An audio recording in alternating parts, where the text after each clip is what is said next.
We've gone over these things before, and if everyone is comfortable, I'm going to continue on. I just remind you that we are recording, and we've been pleased with the visits to listen to the YouTube channel. So look for updates on that. And then we do have an email for anyone who has afterthoughts to share.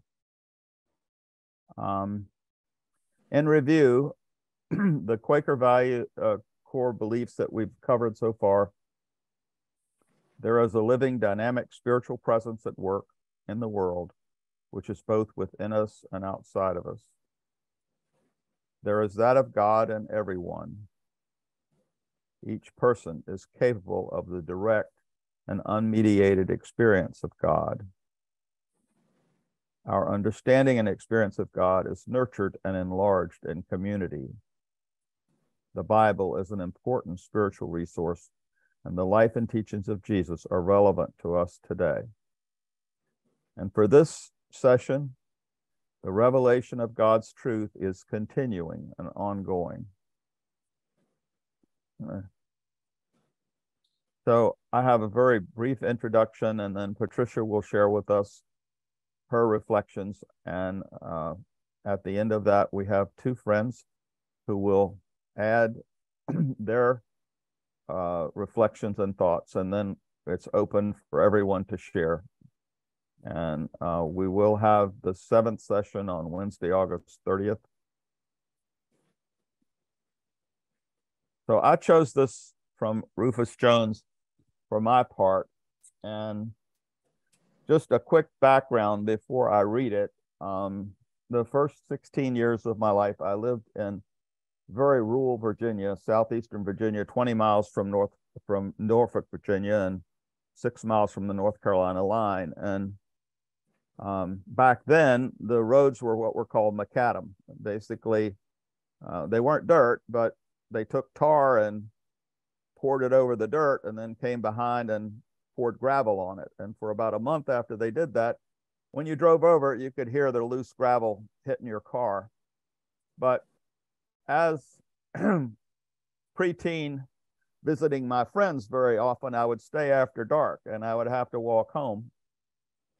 There are no streetlights in my neighborhood.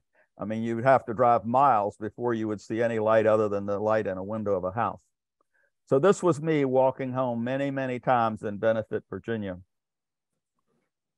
Many times I have found my way home in the dark because my feet felt the road when my eyes could not see it. There is something in us deeper than hands or feet that finds the way to the central reality. And when we arrive, we know it. Oh, okay. I jumped ahead. That's what we'll share after Patricia's. Patricia, I'll turn it over to you. You're on mute. All right, let me just share my screen here.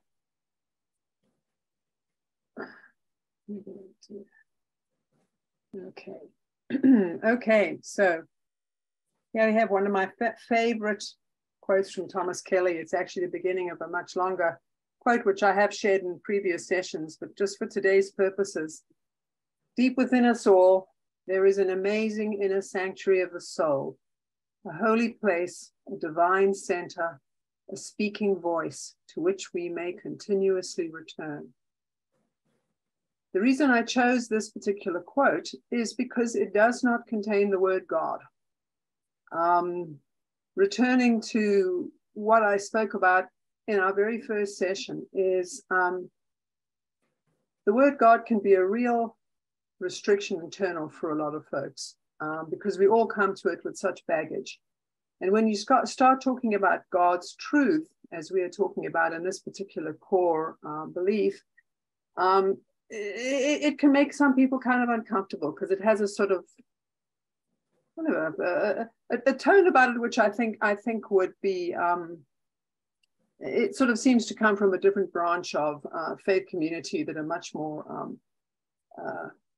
definite about what that truth is. So I think it's really important, and Art Larrabee, in his various core beliefs, he's very comfortable with the word God, as I am.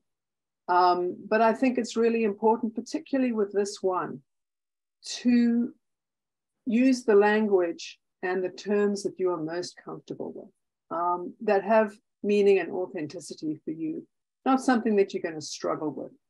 Because the experience that we're talking about here is so universal and so profound, and it is such a foundational belief of Quakerism, that I think it's really important that we understand how we are experiencing this, not how somebody else is experiencing this or how we're told we need to experience this, but in a way that we can know with assurance that there is this holy place, this divine center, this speaking voice to which we can continuously return.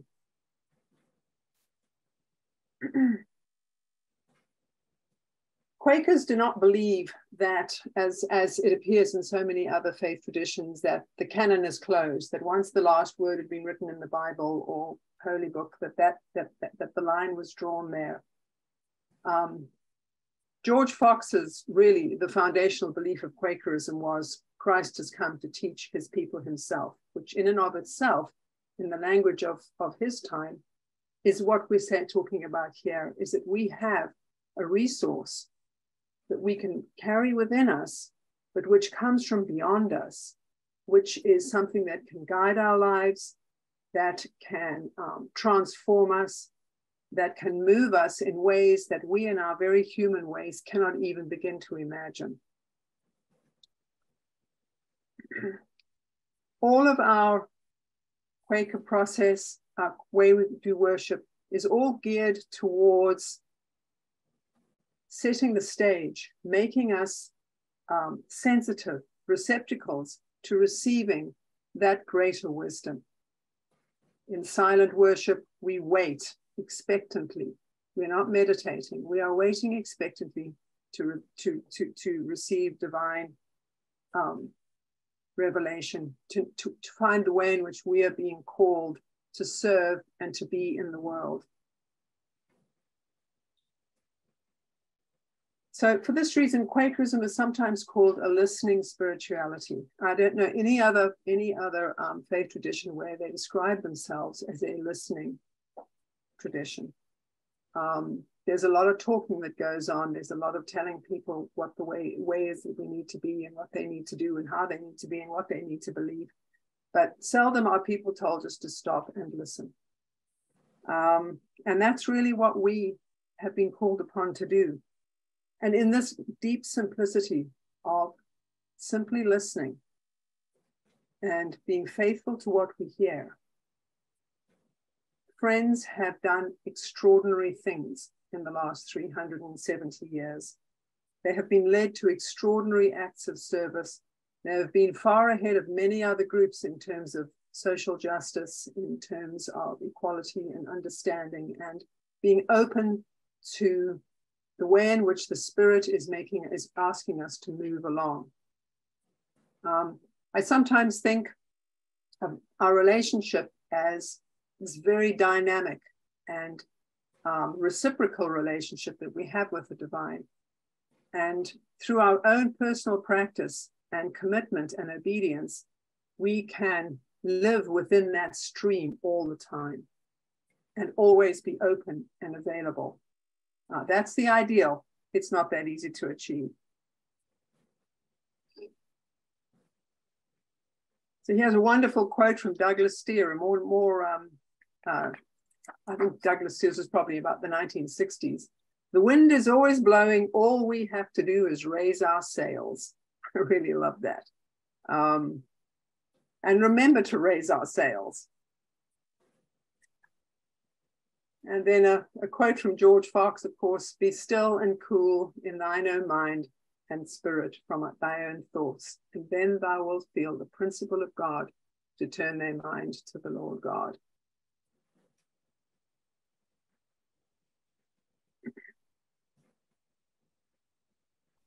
While we don't normally use this particular language, the language of George Fox and the language of the 17th century, the language that we do use, just in an everyday kind of a way, is really indicative of this belief in continuing revelation and a continuing relationship, reciprocal relationship with the divine. We talk about leadings, we talk about discernment. They all indicate that we're in some kind of ongoing conversation. And that this is something that is possible, that it is possible to be led, that it is possible to access a deeper, greater wisdom than our own minds, to be able to find leadership and the direction for our lives and to help us with our struggles. The first friends had very, we've spoken a lot about them. I'm not going to speak too much about them tonight, but they had an electrifying experiences with the revelation. And the first friends, a lot of it was they were called to leave their lives, as it were, and to go out and to preach this extraordinary message that they had, that the resurrected Christ had come and was in their hearts, was available, and the world was changing. And I love this particular quote from Francis Haugill. He talks about how they experienced this as a community, not just as individuals. God, out of his everlasting love, did appear unto us according to the desire of our hearts, who longed after him. When we had turned aside from hireling shepherds' tents, that would be the established church, we found him who our souls loved, the Lord of heaven and earth, we found to be near at hand. And as we waited upon him in pure silence, our minds out of all things, his heavenly presence appeared in our assemblies, where there was no language, tongue, nor speech from any creature. The kingdom of heaven did gather us and catch us all as in a net, and his heavenly power at one time drew many to land. Within this kind of environment, it resulted in many people, ordinary people, leaving their lives behind, men and women. James Naylor was struck while he was at the plow that he needed to go off and preach this remarkable message, and that's exactly what he did. Mary Fisher took herself across the ocean to North America, and then went back again and went and visited the Sultan of the Ottoman Empire. Extraordinary things happened, and this was all because they had this enormous revelation that they wanted to share. It was also those revelations that, of course, led to the early testimonies of equality and integrity, the things that became real markers of Quakers and made them really stand out, and led very much to their persecution. It also led to the testimonies in terms of peace, in terms of prison reform, in terms of humane treatment of the mentally ill. So you had, coming out of this huge revelation, this idea that you can have this continuing relationship with God, that your life was being changed, and that you were taking that light out, and you were taking what you were given, and you were doing things to repair the world. And this is one of the other things that I find fabulous about Quakerism, is that we're not just in this to have our own peace, to have our own experience, to have our own personal relationship with God or the divine. It's to take what we are given and to use it in the world for the good of everyone, for the good of the planet.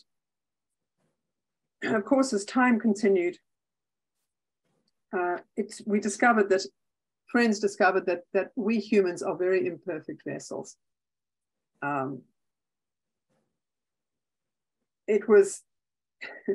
so the idea arose that each of us is given a measure of the light. And that as long as we are faithful and we are obedient to what we have been given, we will be given more. And I think that, to me, this is very comforting because, I think like all of us, we experience that we kind of stumble along and we do our best to listen and to be obedient and to be receptive to what we believe that God is telling us or that we need to be doing. And it is very imperfect and we are very fallible. And the Religious Society of Friends as a faith community has discovered this, that in fact, discernment and faithfulness can take a long time to actually be acted upon and to bring about what should have been startlingly obvious from the start. And I'm going to talk just briefly here about friends and slavery. Sorry, I'm kind of jagging around here a little bit, but one of the things that's being discussed quite a lot in Quakerism now is having spent a lot of time clapping ourselves on the back for being such forward-thinking people on the issue of abolition, is how was it that we took so long to actually get to that point? There's been a lot of forgetting about some of the earlier days of Quakerism. And the question is being asked, how, if George Fox and William Penn and the early Quakers were receptacles of wonderful revelation and light and divine guidance, could it have taken 120 years for Quakers to actually eventually reject slavery? I actually think this is just a story of a reminder that we are all people of our time and our place and our age. And that revelation and our ability to act upon what we should have done at the beginning is something that we all struggle with still. And this is just a short, brief list of the trajectory of Friends and the issue of slavery. So in 1687 was the founding of Pennsylvania. Quakerism itself had its beginning at 1654 was the date that's always given. So in the founding of Pennsylvania, very quickly the Quaker settlers, including William Penn, established the colony using the labor of enslaved people. 1688, interestingly, Germantown Friends, Germantown, Pennsylvania, issued the Germantown Remonstrance, where they in fact pointed out that slavery was wrong, that if we believed that each person had that of God in them, we should not be enslaving people. And this particular document made its way through the quarterly meeting up to Philadelphia yearly meeting, where it was never acted upon. It was essentially buried in the minutes. It was only found in the 19th century that this remonstrance had taken place. So there is no reason, there were Quakers who at that very early time were recognizing, and their own revelation, their own relationship with what they believed they were being called upon to do and to be as Quakers, that slavery was wrong, that this was not something that people of God should be doing. But it was not until really about the 1730s when it began, we really began to have the beginning of the Quaker abolition movement. Benjamin Lay was the start. He was an absolutely very radical character who really did some extremely alarming things in meetings to get the attention of Friends to the evil of slavery. He went to he started off, he was born in Britain, but he went to Barbados, and in Barbados he saw the brutality of slavery. And when he went to Pennsylvania, he was dismayed to discover that in William Penn's Holy Experiment, slavery was not only allowed, but it was practiced by Friends. And he became well known for his, I think what we called it his stunts. He went into Philadelphia yearly meeting and with a book that was hollowed out with Pope juice in it. And he stood up, he was sitting next to a slave owner and had a great tirade, stabbed the book with his sword, and the Pope juice, which was the blood of the slaves, or the blood of condemnation, spilt all over his neighbors. So that was the beginning. Benjamin, I mean, he's experiencing quite a renaissance in Quakerdom, because he really was radical and was in fact read out of meetings, a couple of meetings, because of his stunts. It was around about the 1750s that British Friends began the movement in Britain to end the slave trade. So this was something that was beginning to happen on both sides of the Atlantic. 1754, John Woolman published some considerations on the keeping of Negroes. It was not until 1776 that Philadelphia yearly meeting finally prohibited Quakers from owning slaves, 120 years from the founding of Quakerism. So Quakers went on to become active in the abolition movement and the Underground Railroad. But I think it's important to remember, and this is relevant to us today, I think, is we've airbrushed over a lot of the turmoil that took place within the Religious Society of Friends over this and other issues, where people with different measures of the light took longer to get to the point where they could come wholeheartedly onto the idea of abolition. Many friends were very reluctant to be involved in the Underground Railroad because they didn't want to break the law. It was a very, very bumpy road, but eventually, everybody more or less was on board by 1860, just in time for emancipation. So I guess I had this little sidetrack because I think it's important for us to understand, A, how fallible we are, and that our struggles have been the struggles of the Religious Society of Friends. I think about what is it that we are doing now that in 50 or 100 years, Quakers will look back and say, I can't believe that Quakers in 2023 were still doing that. I think, is it eating meat? Is it, what is it? Because we are doing something now that will eventually, people will be horrified at what we're doing now. Now, I do believe we're getting better. But nevertheless, I think about that a lot, particularly when we all start to feel a little too pleased with ourselves and our Quaker history.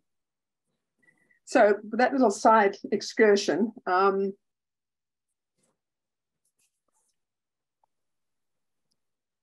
Revelation starts, of course, with the individual. Isaac Pennington, one of my favorite Quakers, who speaks to me to this day, he says, oh, how sweet and pleasant it is to the truly spiritual eye to see several sorts of believers, everyone learning their own lesson, performing their own peculiar service, and knowing, owning, and loving one another in several places. For this is the true ground of love and unity, not that such a man walks and does just as I do, but because I feel the same spirit and life in him. And this is far more pleasing than if he walked in just that track wherein I walk. This really speaks to me in the way in which each of us has to find the way that we, in our unique way, is able to receive revelation, is able to prepare to receive revelation, is to understand how others receive revelation or conduct their relationship with deep wisdom, deep mystery. Because it reminds us not only the joy of our variety, but also stops us from being judgmental about how other people may be conducting their faith journey. That's one of the things too that I absolutely love about liberal unprogrammed friends is we're a very big tent. And because we're a big tent, we are able to embrace a lot of different paths. And the trick is honoring that in each other and listening for how the divine may be manifesting in somebody else who's very different from us, or whose idea of a spiritual journey is very different from ours, but who nevertheless is treading the path that they believe or that is right for them, is the way they can get to that relationship with the divine, where my path might not work for them. And to me, the important thing is that each of us understands that and is faithful to that particular spiritual practice. For me, it's some of it's very traditional. I think prayer is very important. I think our silent worship is very important. Reading the scriptures is important to me. Having a devotional time is very important to me. But I also understand that there are people, for them, they need a more kinetic experience. It may be dance, it may be music, it may be art. Some creative, it may be walking in nature, it may be yoga, it may be, to me, it's one of the joys of our faith tradition, is that we don't expect everybody to do it the same way. Everybody, as Pennington says, everyone has their own lesson to learn. So I have found God speaking to me also in all kinds of ways, in relationships. That is the good and the bad, the relationships I find difficult and the relationships that I enjoy. I have found revelation in great literature. I have found revelation in doing daily tasks with intention and awareness.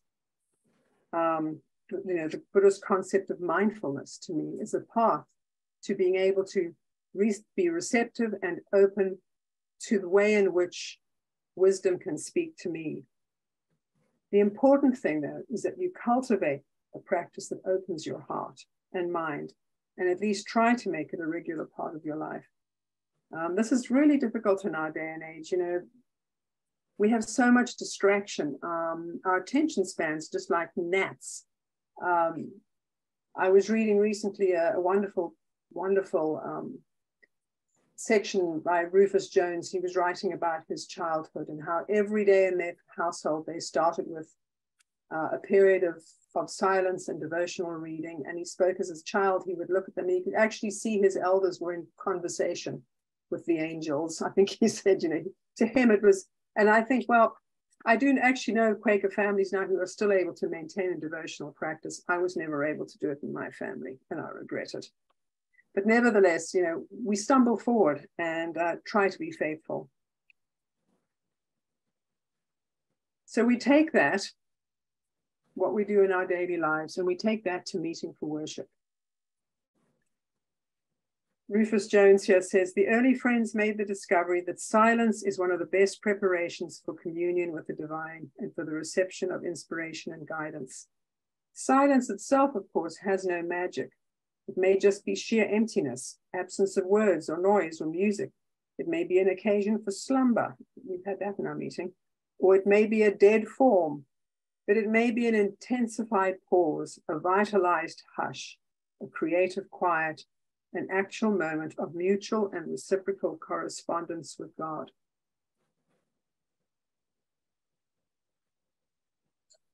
In our queries for meeting for worship, we say, do you come to meeting with hearts and minds prepared?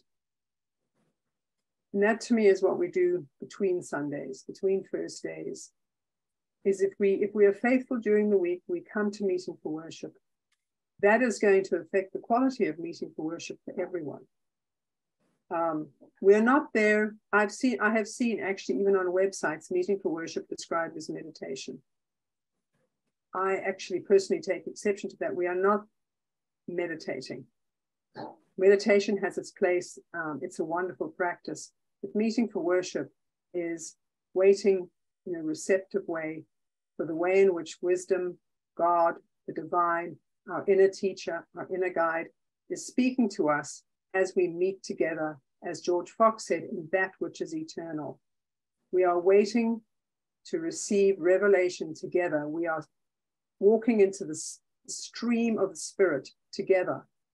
And if you are come to meeting for worship enough times, you will experience in periods where we have gathered worship or covered worship, where we are palpably aware that we are being held in a bowl together by something greater than ourselves. And in that context, we have, if a person is called upon to share ministry, people receive revelation from the ministry that others give or from the ministry that they give. It's important, I think many people come to meeting for worship because they're shy, because it's not the thing that they like to do, never feeling like they're ever going to be asked to offer a vocal ministry.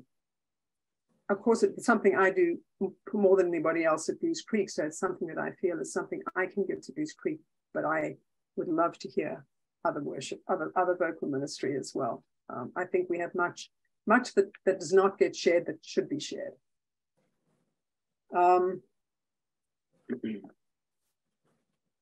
Whoops, don't know what happened there. Hold on.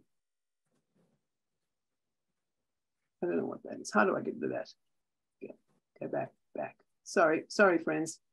We're going to have to start again.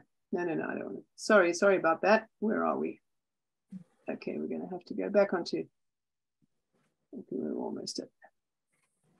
Okay, meeting with the concern for business. Let's start from the comments. Okay, there we go. Okay, so Our meetings for business are also meetings for worship based on silence. This is from Britain Yearly Meeting, and they carry the same expectation that God's guidance can be discerned if we are truly listening together and to each other and are not blinkered by preconceived opinions.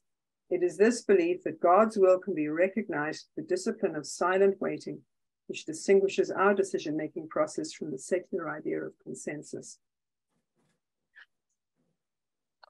We're not called upon in meeting for business to come up with a compromise. We're not called upon to come up with the best solution. We're not called upon to listen to the weightiest friends and go along with it. We are called upon to wait for guidance, for the way in which we are to proceed in worship. And it's a discipline that is peculiar to Quakers, but which has worked remarkably well for 370 years.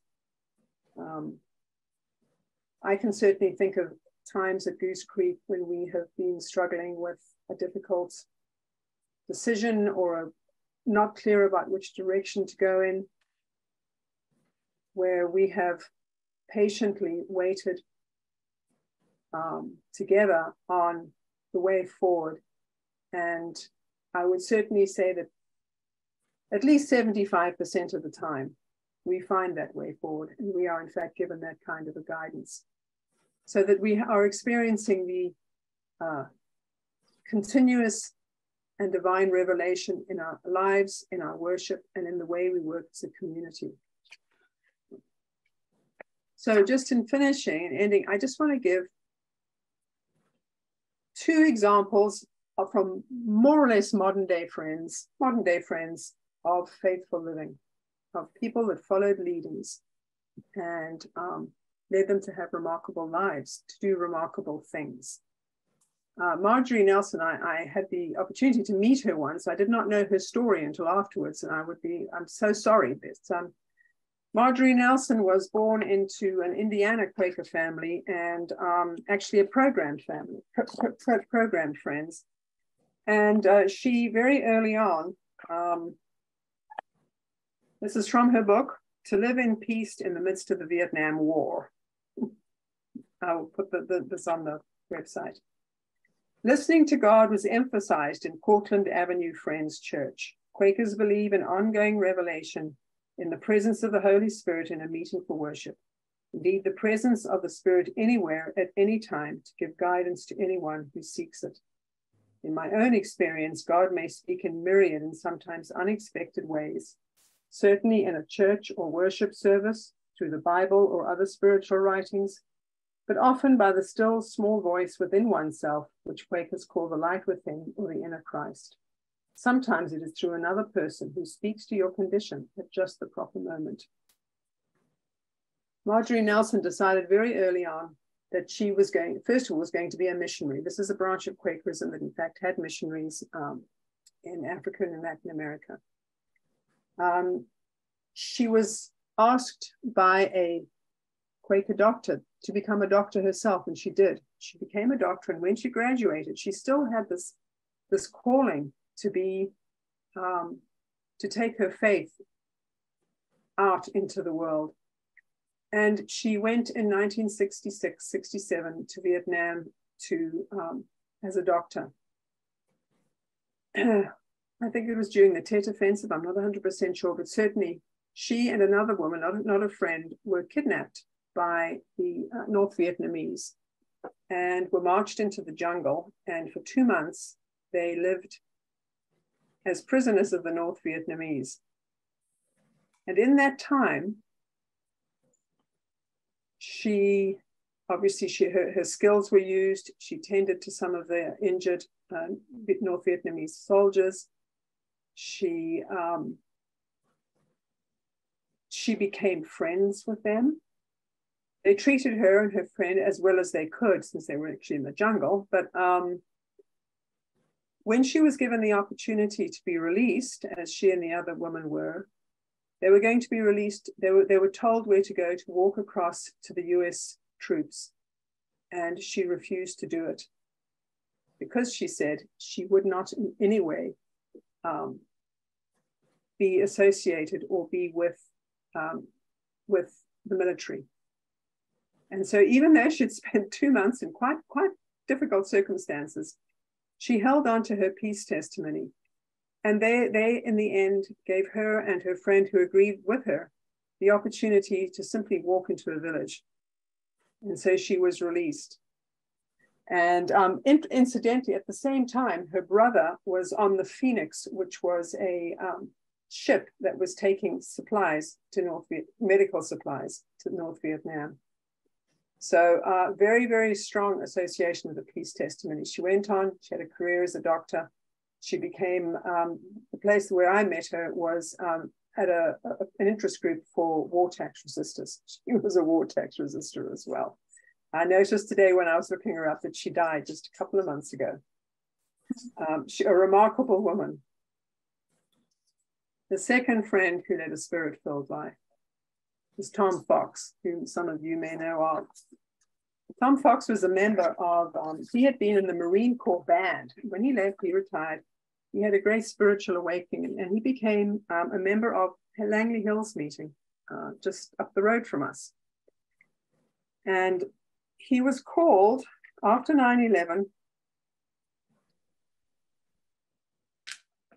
He felt led to join Christian peacekeeping, the Christian peacekeepers, Christian peacemaker teams, who traveled to Iraq to be with the Iraqis while they were being bombed and going through the US assault.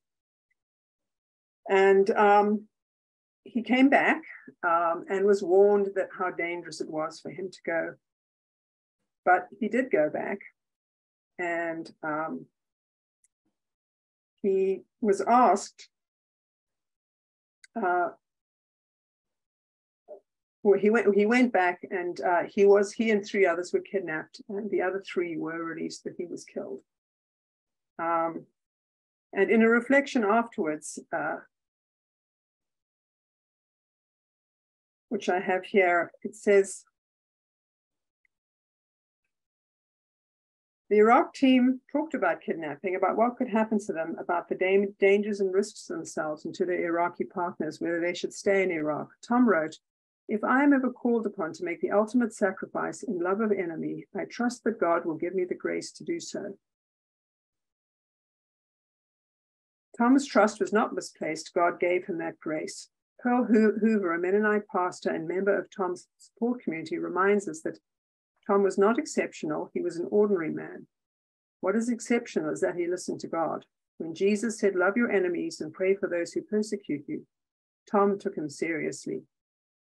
There is nothing more than is asked of any of us who claim Jesus as our guide. And he himself said, "I want very much," as he set off to Iraq, he said, "I want very much to find some way to pull us out of the darkness and move the world, even if it is in the movement of one human being towards the light."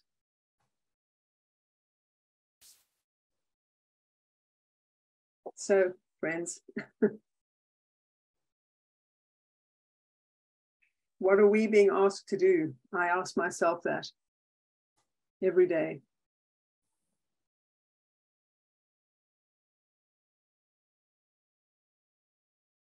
Thank you, Patricia. Wow.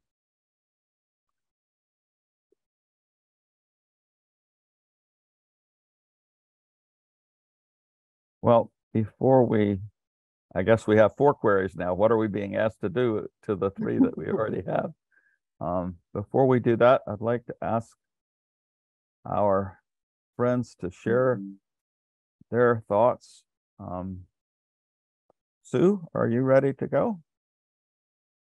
Sure. Thank you. Wow. I listened to all of that and I thought, such profound thoughts that all of these people have had, and by comparison, mine feels so simple. But the way that I listen to God is that I realize that it just doesn't come very quickly. it is a slow revelation for me. I don't know that I can ever say that I, felt, some burst of recognition that God was speaking to me. But I do know that God speaks to me, but it just seems to come in a very slow, evolutionary way. And I guess I compare it to sort of a dark, cloudy day. Then, as the day progresses and the end of the day ends up with sunlight, it just feels like, I start off in this deep, dark cloud, and it may take a while. It's not going to be just a day, but it can take quite a while for me to feel God's calling and direction. And the way that I hear God is I hear God in literature, in the words of others. And there's a poem that has meant something to me over the years, and I just thought I would read that to you. You may have heard of it yourselves. It's called The Way It Is by William Stafford. And he says, "There's a thread you follow. It goes among things that change, but it doesn't change. People wonder about what you are pursuing. You have to explain about the thread, but it is hard for others to see. While you hold it, you can't get lost. Tragedies happen, people get hurt or die, and you suffer and get old. Nothing you can do can stop time's unfolding. You don't ever let go of the thread." And I know that God is present in my life, and I hold on to that and listen as best I can for revelation and direction. So I hear it in literature. I hear it in my own writing.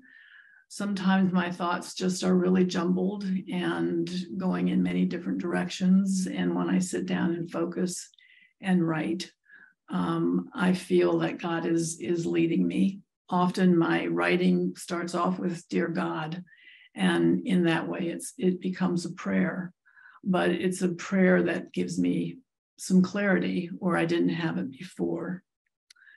I also find God in conversations with friends. And these are, heartfelt conversations. I feel that there are so many people that have so much wisdom, and I have so much to learn from them. And sometimes they can give me insights that I hadn't really thought of myself. And it gives me something to really think about. And as I once again try to discern and find clarity. Prayer, of course, is really important. And I do hear God in my prayers, guiding me and leading me. And, one thing that I'll just give it as an example is that like many of us, well, like all of us, we're all aging. But I feel that, I'm getting closer and closer to the end of my life, what may be the end of my life. And I am asking God continuously, how do I age and still be, engaged and participate and, love life as much as I always have? What do I need to do to prepare myself for this stage of my life that I am in and getting deeper and deeper into with each passing year? And I do find that I'm getting answers in terms of that kind of guidance. I know that I have to prepare my heart and for what lies ahead. And I need to prepare, for how I'm going to live life if anything happens, and nobody can predict what that's going to be. Whether it's physical or mental or financial, what does the future hold? And I think that what God is really telling me, and I'm finally trusting and believing it, is that I just need to trust. I need to trust God that no matter what happens, it's going to be okay, and sort of stop worrying about it. Live your life and, enjoy every moment of it, be with friends, be with your family, laugh, engage in continue doing the things that you love to do. And somehow, we will get together. We will get through this together. And that's the thread that I, keep holding on to, is that God is there for me. I feel that strongly. And I trust more and more every day that God will be with me by my side forever till the end of my days. So I think that's about all that I have to share for today. I love the challenge of thinking about discernment and how it is a part of my life. And so this has been good for me to be thinking about, Patricia. Thank you for asking me. Thank you. That was wonderful. Yes, thank you, Sue. You're welcome. Anne? Yes. Well, I'd first like to say that I believe that God continues to reveal himself as he lights the path forward. For me, standing on the beach and hearing the water and smelling the salt air, or sitting by the stream at home under these massive trees, it makes me slow down.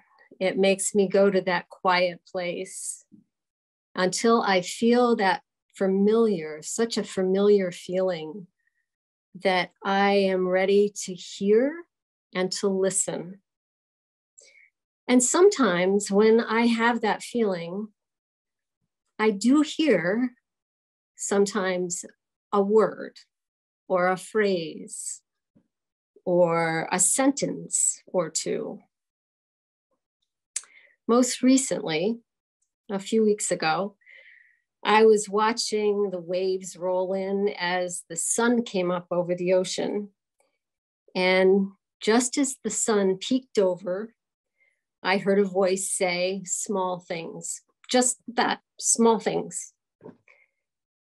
So, okay. I didn't think any more about it. So this past Monday, I had a doctor's appointment for a routine checkup. And I got in the elevator and the woman behind me got in. I held the door for her and she got in. I pressed floor 4 for me. And I turned to her and saw that she had an upside down paper that she was trying to read and her hands were shaking.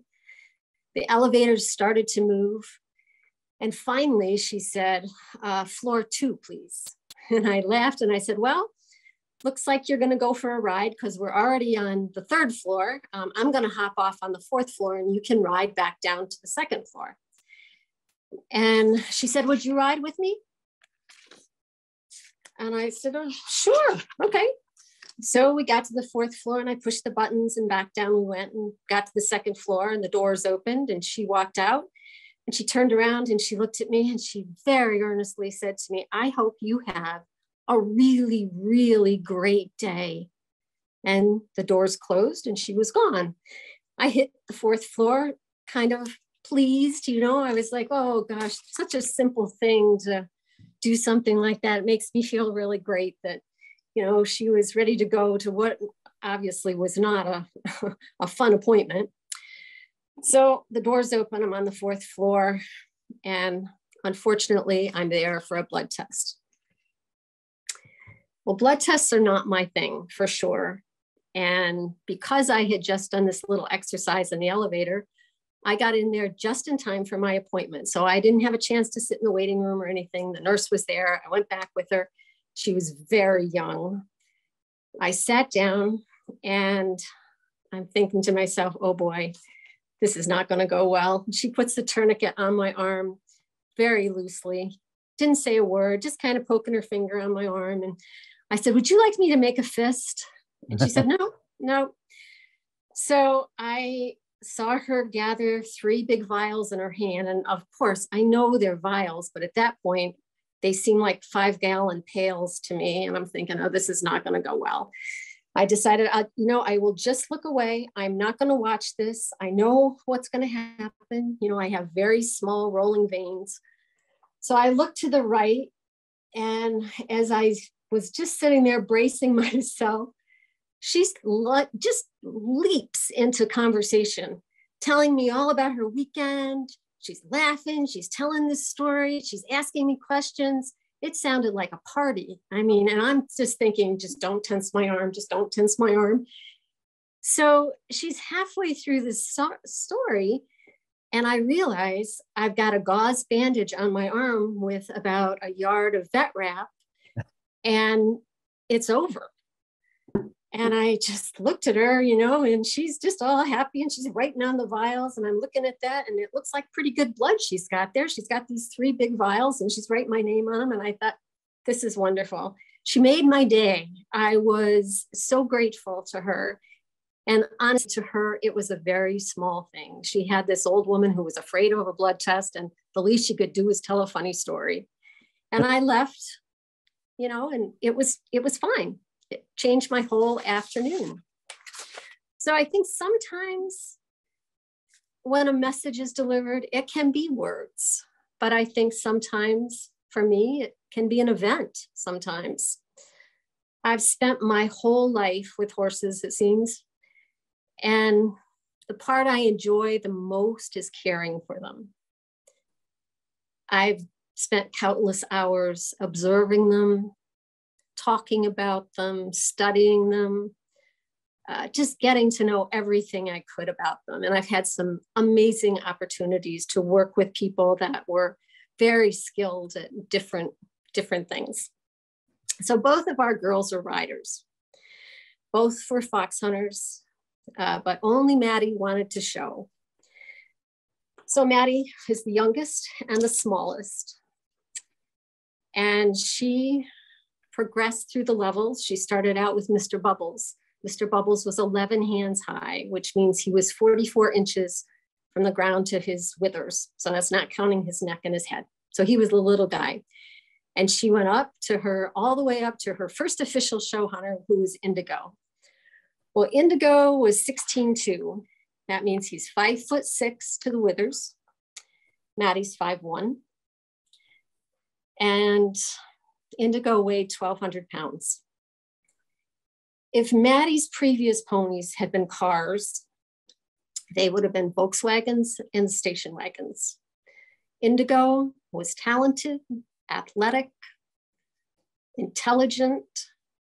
He was a Ferrari for sure. And he was a big Ferrari.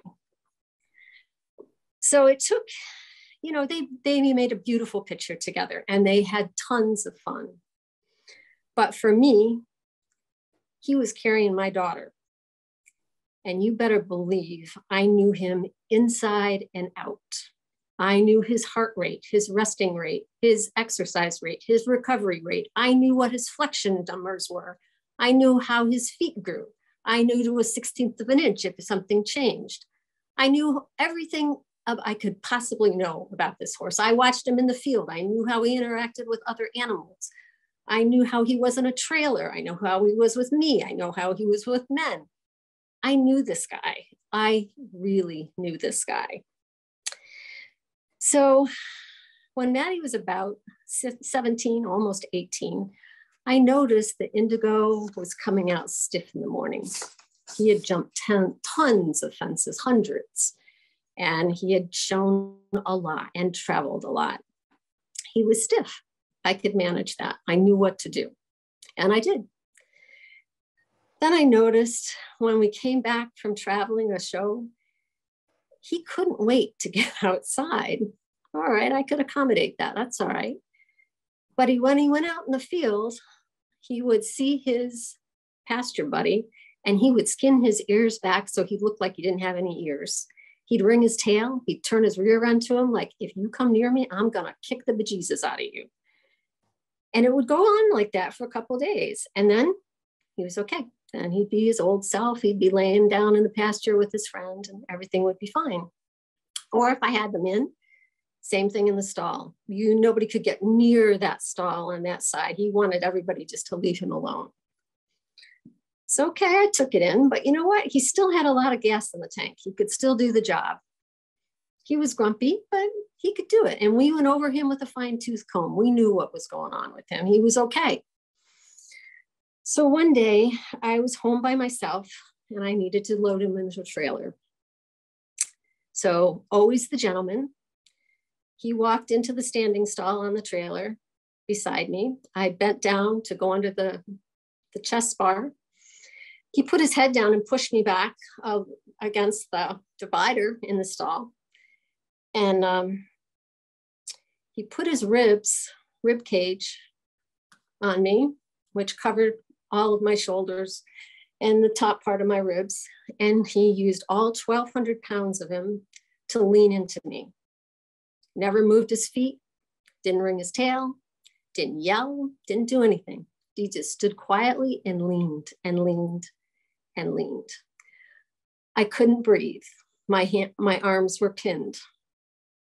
I was thinking, I wonder if I'm going to hear my ribs crack. I wonder if that's possible, if I'll hear that. And I kept thinking, don't pass out, don't pass out. I couldn't get any air. Eventually, I freed myself, ducked under the bar, was gasping, leaning against the bar, and I looked at him. He's got his head down, eyes half closed. He was hip shot. He had one foot resting, really unperturbed, just standing there sleeping. So I thought, okay. I unloaded him. I took him in the barn. I gave him a few treats, rubbed him all over, took him out to the field, and I turned him out. And we never showed him again. Here was my lesson. When somebody tells you something about themselves, believe it. Don't make them shout to be heard. I think that God can reach out anytime. In an elevator, in a horse trailer. And sometimes if I'm lucky, if I'm very lucky, I've been given the opportunity to cross paths with someone whose life is an inspiration. And one of these special people wrote these words that describe perfectly how I felt whenever he was around. My burden melts to a thick joy you could cut with a knife for sharing round. Perry Epps. Thanks.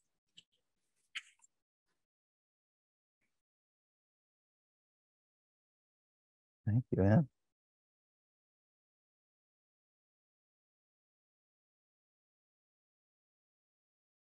Wow. A lot of discerning for all of us. Very inspiring.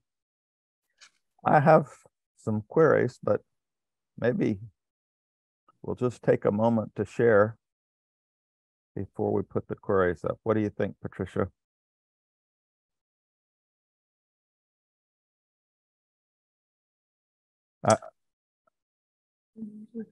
Anybody want to share in response to anything that's been said thus far?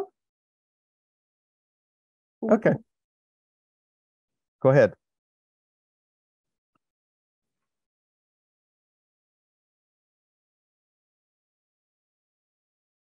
Sue Ellen, you're on mute. There you go. Okay. I've in my long life, I've had some joyous spiritual experiences, but I think, and I hate to bring something like this up, but I think sometimes we have to understand that we have to confront evil. And 3 of my most profound spiritual experiences that have really shaped my life were confrontations with evil. 2 of them were in reading. I read William Shirer's Rise and Fall of the Third Reich, and I'm not sure I'm over that book yet. And the reading Solzhenitsyn's Gulag Archipelago was so devastating to me that I can remember laying it down and just going and putting myself on my bed and weeping. And I think the 3rd one was I was in a social situation that I realized was, I can only use the word evil. Something really bad was going on and I needed to leave. And as I look back on these, at the time they were unpleasant experiences, but they were deep spiritual experiences. And I felt that God was speaking to me and guiding me. And these, I look back on my joyous experiences as well as these were not joyous, but they've had a profound effect on my life. And I would hope that people would, other people can accept this and not be afraid, because I think we do fear having these experiences when we are overwhelmed with the feeling that things are really out of whack and really bad, and how could this happen? But I did want to share that because while, as I say, I'm a pretty happy person, I've had a pretty good life, but these experiences did help shape me, and they are still part of me. Thank you. Yeah.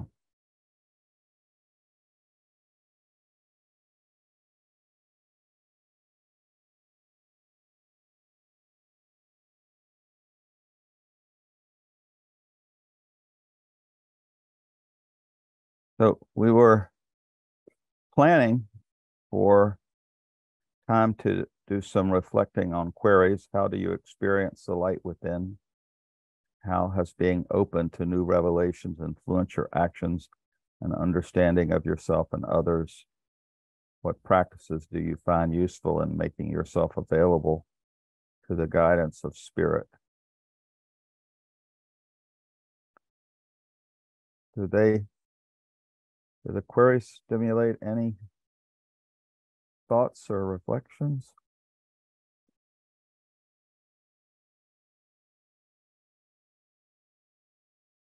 I'm going to stop sharing because I can't see everybody at once. Now I can see everybody. Okay. I have trouble responding because there were so many things to respond to. I think what I'd like to add is I feel God in the connection of people to other people. Not so much from, I don't want to say above, but from sort of someone in the early, in that spoke of fire of the heart. And I think there's some universal connection we all have, sort of like they're talking about trees talking to trees in ways we don't understand. And Carl Jung talks about a universal consciousness. And I think that's very much part of God. or my meaning for God, so that I don't use the word God because I really, I don't know what I'm saying to the other person when I use it, but there's a connection. And, you know, sometimes when we speak in meeting, you don't know where it came from. And someone sometimes will say, you know, I was thinking that. And that's the connection that I feel like is sort of divine. Something about touching the other person. Or especially when there's a gathered meeting, when everybody seems to find comfort in some universal thing that someone has said. Mm-hmm.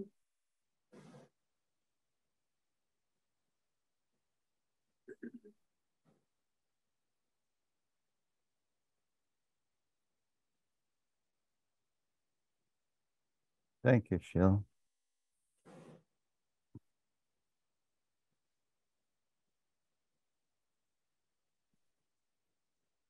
Yeah, I think being called upon to be so open, it's a kind of call to be radically open to each other and to something beyond what we can understand. I find that really difficult because even though in some ways I seem really out there and transparent, there's part of me that kind of wants to keep itself to itself.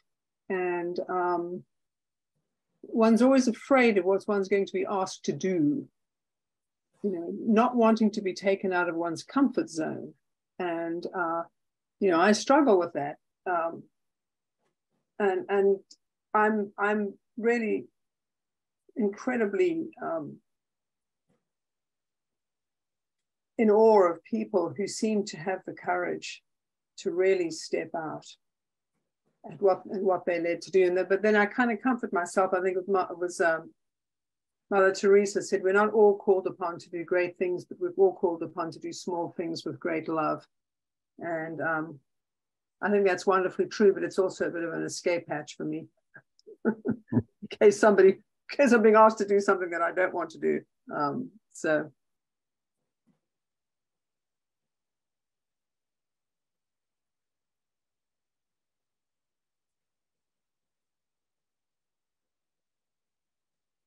Other thoughts to share? I'd like to share. I was taken aback by what Tricia said about and the Quaker waiting. It cut out on us, Mac. Could you start over, please? Sure. I was commenting on what Patricia said about the Quaker waiting being different from and distinguished from meditation. Frankly, in all these years I've been a Quaker, I did not understand that distinction. And so it's going to send me off with some homework to do. Thank you. Yeah.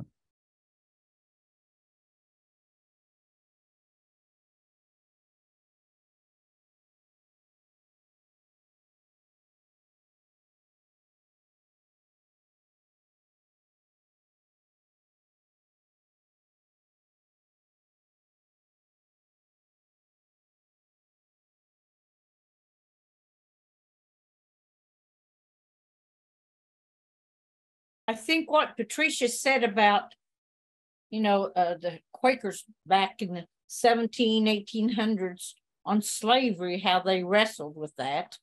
And I'm sure how some of them never saw it as an evil because, you know, the Bible, there's scriptures you can find that support slavery. So what am I not seeing every day that I am accepting that is the norm, you know? I wonder if is it the problem with immigration? Is that one of the things? So what can I do to better that?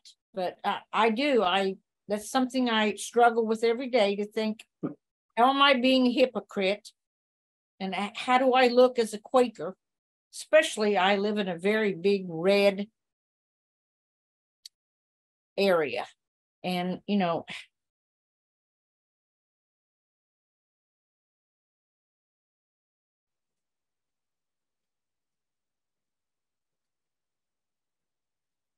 Thank you, Debbie.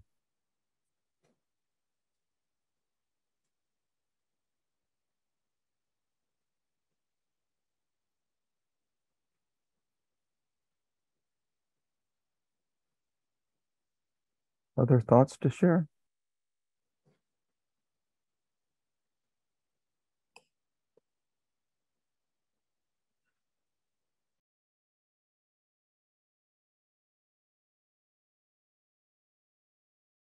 Sheila, you're But I all pressed right. wrong. Yeah, Okay. you got it.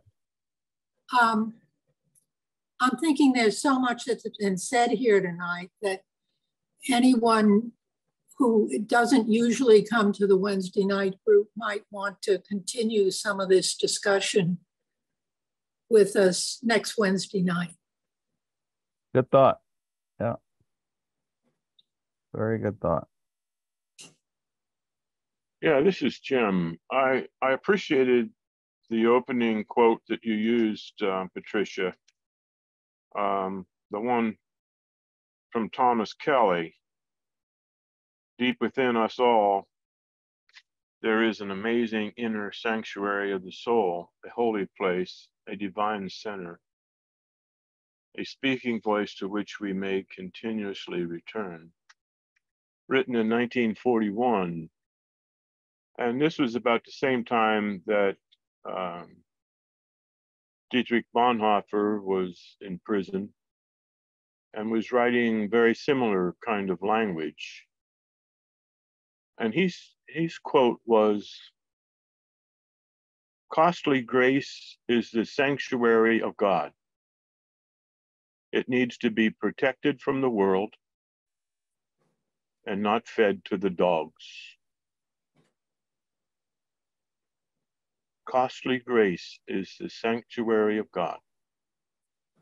It needs to be protected from the world and not fed to the dogs. And it seems that those going through World War II and living under the rise and fall of the Third Reich and the Christian or the Church of the Third Reich, which was the head, Adolf Hitler, forced Christians, and about 80% of them joined that national church, giving Hitler the authority over the church. It was a statement when Bonhoeffer began to really dig into what is the grace of God about. And I think as we try to meditate and understand what the purpose of our lives are, we run into that grace, into the very inner voice of our soul. And I think we're good at looking outside and seeing the things of the world and living out there. But it's a little more difficult to look at the inside and look at the world in there. And I like what's going on here tonight because we're finding it a challenge to do just that.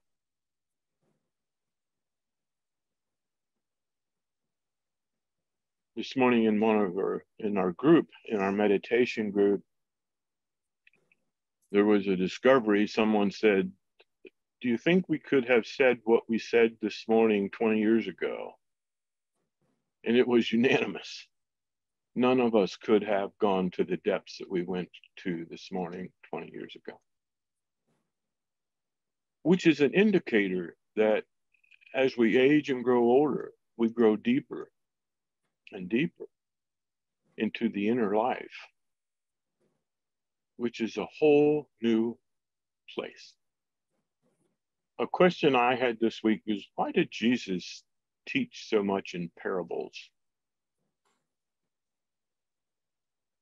Why was he so caught up in parables? Was it the secret language of the inner conversations? I had a dream last night that was weird. And as I looked at that dream and began to do dream work on it, I began to see the parable of the dream. And what I thought was the focus of the dream being someone else, it wasn't, it was me.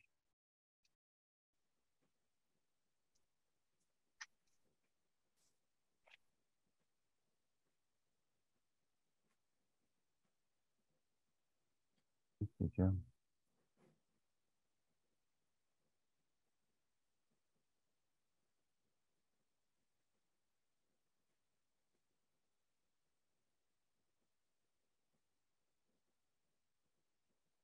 Other leadings to share from anyone?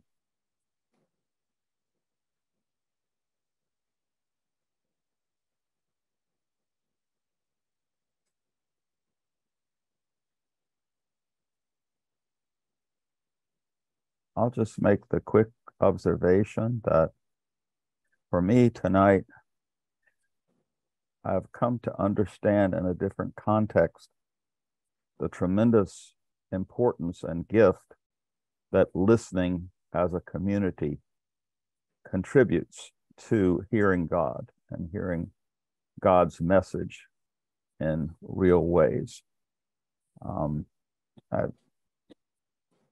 I think the community voice, for me, I have conversations with myself in my head all the time. Makes perfect sense. If I try to say it to somebody else, it's totally off the wall, confusing half the time. But when you have the community to explain to and reflect back to you, you are in fact in communion with God. It is the God in all of us that's bringing the truth to us when we're sharing what we're listening. So I thank everybody that contributed tonight. It certainly enriched and touched me and blessed me. So thank you all. Any final thoughts? Okay, so we'll close in silence, leave as you are led, and we will look forward to seeing, well, as Sheila suggested, all who want to continue will reconvene next Wednesday and talk about what is it we're missing in 2023. Thank you, everybody.